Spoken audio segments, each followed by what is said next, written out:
2025년 2월 13일 새벽 기도에 오신 여러분을 주님의 이름으로 환영합니다.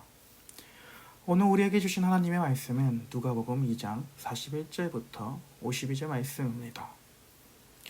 하나님의 말씀을 제가 받들어 읽겠습니다. 그의 부모가 해마다 6월절이 되면 예루살렘으로 가더니 예수께서 12살 되었을 때에 그들이 이 절기의 관례를 따라 올라갔다가 그 날들을 마치고 돌아갈 때에 아이 예수는 예루살렘에 머무셨더라.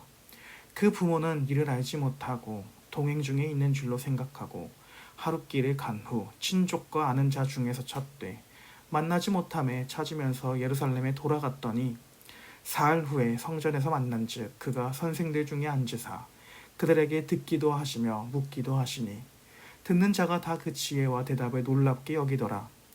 그의 부모가 보고 놀라며 그의 어머니는 이르되 아이야 어찌하여 우리에게 이렇게 하였느냐 보라 내 아버지와 내가 근심하여 너를 찾았노라. 예수께서 이르시되 어찌하여 나를 찾으셨나이까 내가 내 아버지 집에 있어야 될 줄을 알지 못하셨나이까 하시니 그 부모가 그가 하신 말씀을 깨닫지 못하더라. 예수께서 함께 내려가사 나사렛에 이르러 순종하여 받드시더라. 그 어머니는 이 모든 말을 마음에 두니라. 예수는 지혜와 키가 자라가며 하나님과 사람에게 더욱 사랑스러워 가시더라. 하나님의 말씀입니다. 오늘 우리가 읽은 본문에서는 예수님의 12살 시절의 이야기가 나옵니다. 특히 오늘 본문의 시작은 매년 반복되는 6월절을 지키는 요셉과 마리아의 이야기로 시작을 하고 있습니다. 이는 예수님의 가족들 또한 앞서 나온 인물들인 스가랴, 시므온, 안나와 마찬가지로 율법에 순종하는 가정이라는 이야기로 그 본문을 시작하고 있습니다. 그렇게 다음 절에는 예수 그리스도가 특히 12살이라는 그 사실을 강조하고 있습니다. 왜 12살을 강조하고 있을까요? 그 이유는 12살을 강조하는 이유는 바로 당시 유대사회의 전통에서는 일반적으로 그 집안의 자녀들이 토라, 즉 하나님의 율법을 배우는 시기가 12살 이전이어야 하기 때문입니다.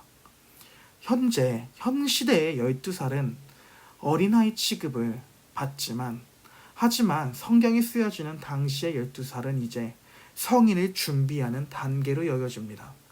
당시 유대사회에서는 13살이면 이제 성인으로 여겨지는 것입니다. 오늘 본문에서 누가는 예수 그리스도의 성장을 이야기하며 결국에는 이제 하나님의 약속대로 이 땅에 오신 그 메시아의 지혜를 보여주고 있는 본문인 것입니다. 예수님은 하나님으로서 또한 인간이 되신 그 하나님이시라는 사실을 예수 그리스도의 성장을 통해 보여주고 있는 것입니다.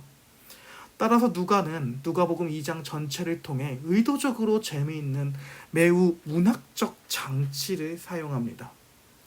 누가는 예수 그리스도의 성장을 2장에서 계속해서 보여주는데 16절에서는 갓난아기라는 그 표현을 사용하고 있으며 40절에서는 아이라는 표현을 사용하며 오늘 본문인 43절에서는 소년이라는 표현을 사용하며 그리고 오늘 본문의 마지막인 52절에서는 예수라는 그 이름의 명칭을 사용합니다. 즉 오늘 우리가 읽은 본문에서 예수 그리스도는 하나님의 약속대로 이 땅에 오셔서 그 이름의 뜻인 자기 백성을 저희 죄에서 구원할 자라는 그 이름의 뜻대로 성장하는 모습, 그리고 이 모든 성장들은 하나님의 약속대로 이 땅에 오셔가지고 하나님의 율법 안에서 자라나는 그 모습을 보여주고 있는 것입니다. 이러한 예수 그리스도의 자라남은 매우 특별합니다.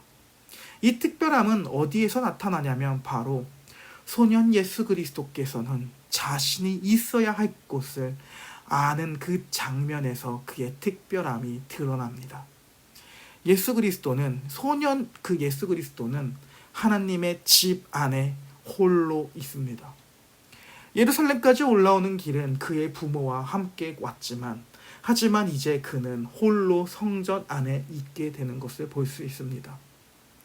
이렇게 성전에 있다라는 것 자체만으로도 특별한데, 하지만 이 성전 안에서 예수 그리스도는 심지어 그 성전 안에서 율법 선생들과의 대화에서도 그의 명철함을 나타내고 있습니다. 따라서 율법학자들 또한 소년 예수 그리스도의 지혜와 그 명철에 매우 놀라워하는 장면이 나타납니다. 그렇지만 이와 대비로 많은 인파들 중에 예수를 잃어버린 부모는 걱정을 합니다.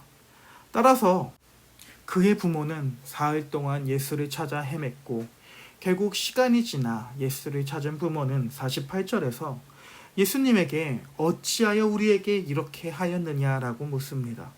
그리고 정말로 오늘 본문에서 매우 중요한 질문을 하게 됩니다. 너의 아버지와 내가 근심하여 너를 찾았노라 라고 하는 그 질문입니다. 누가는 의도적으로 마리아의 이 질문을 상기시킵니다. 예수 그리스도는 누구의 자녀인가요? 물론 마리아의 몸을 빌려서 태어났기 때문에 사회적인 위치로는 요셉의 아들이 맞습니다. 그러나 예수 그리스도는 근본적으로 누구의 아들인가요? 바로 예수 그리스도는 우리에게 자신의 아버지이신 하나님을 나타내기 위해 보여주려 오신 하나님의 아들이라는 사실을 오늘 본문은 보여주고 있는 것입니다. 따라서 예수 그리스도는 내 아버지와 내가 근심했다라는 그 마리아의 질문에 대해서 내가 내 아버지의 집에 있어야 하는 것을 알지 못하십니까? 라는 답변을 합니다. 이와 같은 대담은 우리의 구원자이신 예수 그리스도의 모습을 보여줍니다. 그렇게 예수님은 그의 모든 전생애에서, 즉 어렸을 때에서부터 우리에게 하나님을 나타내는 삶을 살고 계신 것을 보여주고 있습니다. 물론 예수님은 우리와 똑같은 육신을 가지고 태어나셨습니다. 예수께서는 어떤 초월적인 육체적인 능력을 가지신 것은 아닙니다. 그는 우리와 똑같이 피곤함을 느끼시고 배고픔을 느끼십니다. 그리고 우리와 성장하는 그 성장 속도도 보통 인간과 똑같습니다. 결국엔 신이 인간이 되었지만 그 신이 입으신 몸은 어떤 초월적인 특별한 육체의 몸을 입으신 것이 아니라 우리와 같은 몸을 입으신 것을 보여주고 있습니다. 결코 그 몸은 어떤 초월적인 신체 능력을 가지고 있는 것이 아닙니다. 그렇지만 예수 그리스도께서는 남자의 후손이 아닌 여자의 후손입니다. 우리와 같은 육신을 입으시고 이 땅에서 태어나셨지만 죄는 없으십니다. 그리고 그 죄 없으신 분은 하나님을 우리에게 나타내 보여주십니다. 그렇게 하나님의 백성들의 어떤 삶을 살아야 할지 모범을 보여주시는 것입니다. 그 모범을 12살의 소년이었을 시절에도 보여주고 계시는 것입니다. 따라서 그는 내가 내 아버지의 집에 있는 것을 알지 못하십니까? 라는 그 대답으로 그의 부모조차도 깨닫지 못하는 그 말을 하고 있는 것입니다. 예수께서는 나의 아버지는 하나님이십니다. 따라서 나는 아버지의 집 안에 있는 것이 당연합니다 라고 하는 신자가 있어야 할 곳, 하나님 안에 있어야 된다라고 하는 그 신앙 고백의 모습을 12살의 시절에서부터 보여주고 있는 것입니다. 마지막으로 우리는 한 가지 감사한 사실을 오늘 본문을 통해 묵상할 수 있습니다. 바로 율법을 지키실 필요가 없으신 그 율법을 만드신 분이 율법을 지키러 이 땅에 오셨다라는 그 사실입니다. 예수께서는 단순히 그의 공생애가 본격적으로 시작되는 30살부터 십자가를 달려 죽으시기까지 3년 동안 그 인생에만 모든 율법을 지키신 것이 아닙니다. 예수 그리스도는 태어나심과 죽으시기까지의 총 33년의 모든 인생을 통해서 하나님을 우리에게 보이셨으며, 그리고 또한 더 이상 하나님의 법을 지키지 못하는 그러한 하나님의 백성들을 대신하여, 자신의 택한 그 백성들을 대신하여 모든 율법을 지켜주십니다. 이로 인해 우리는 의롭다 여김을 받습니다. 즉 우리가 지켜야 하는 모든 율법을 지켜주시고 또한 모든 죄의 형벌을 대신 받아주심으로 인해 우리를 비로소 하나님의 자녀로 입양할 수 있게끔 만들어 주시는 것입니다. 이러한 모든 그리스도의 모든 사역들이 오늘 12살의 예수 그리스도의 모습에서도 보이는 것입니다. 따라서 우리를 위해 이 땅에 오신 예수 그리스도를 의지하며 오늘 하루도 그 예수 그리스도의 성육신을 묵상하며 모든 삶을 살아갈 수 있기를 소망합니다. 함께 기도하겠습니다. 하나님 아버지, 오늘 우리가 12살 소년이었을 시절에 예수 그리스도의 모든 삶을 바라보고 묵상합니다. 예수께서는 참 하나님으로서 율법을 지키실 필요가 없으신 율법을 만드신 분이십니다.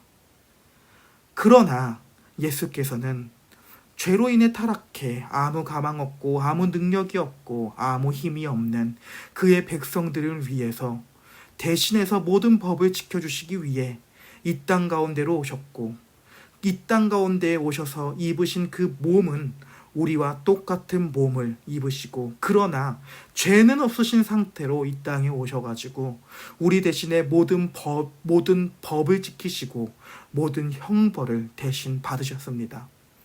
그리고 이 모든 사역들이 정말로 어렸을 때부터 십자가에 달리시기까지의 모든 전생의 삶을 통해 이루어졌다라는 그 모든 사실이 다른 누구에게 적용되는 것이 아니라 나를 위해 그리고 우리를 위해 오셨다라는 그 사실을 믿음으로 어두운 이 땅 가운데 살아가는 우리들이 예수 그리스도를 바라보며 희망과 소망을 가지면서 삶을 살아갈 수 있는 하나님의 자녀들이 될 수 있도록 은혜 베풀어 주시옵소서.